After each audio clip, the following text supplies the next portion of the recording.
इमरान खान ने वहाँ पे जेल में भी कई दफ़ा ये बात की है।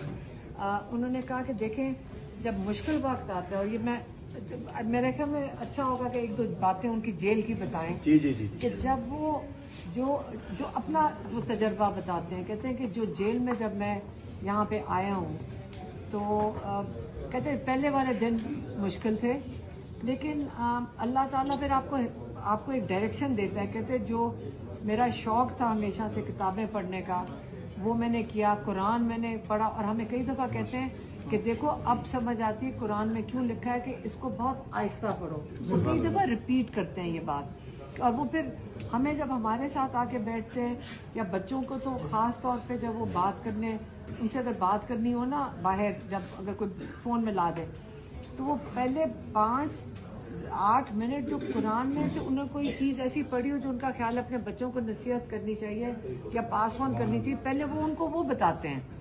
बच्चों को पूछे तो वो कहते हैं 20-25 मिनट होते हैं जिसमें इमरान खान पहले उनको कुरान से जो उनका ख्याल है बड़ी इम्पोर्टेंट, उनको एक गाइडलाइन दे सकते हैं बच्चों को, वो देते हैं।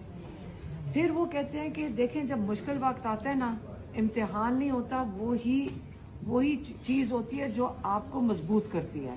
मुश्किल वक्त मजबूत करता है, मुश्किल वक्त कमज़ोर नहीं करता। एक ये वो बात कहते हैं। दूसरा वो कहते हैं कि देखें, हर एक बंदा इकट्ठा चलता है, लेकिन आपका सफ़र अलहदा भी हो जाता है। खैर है, सबकी एक जर्नी है, लेकिन मुश्किल वक्त में असली लोग जो एक नजरिए के साथ होंगे वो रह जाएंगे, जो मुफाद परस्त हैं वो सबसे पहले जाएंगे, और आहिस्ता आहिस्ता जो बाकी रह गए वो भी निकल जाएंगे। ये दिल भी आहिस्ता आहिस्ता निकल आसिम मुनीर का शुक्रिया अदा करता हूँ। वो सफाई कर दी।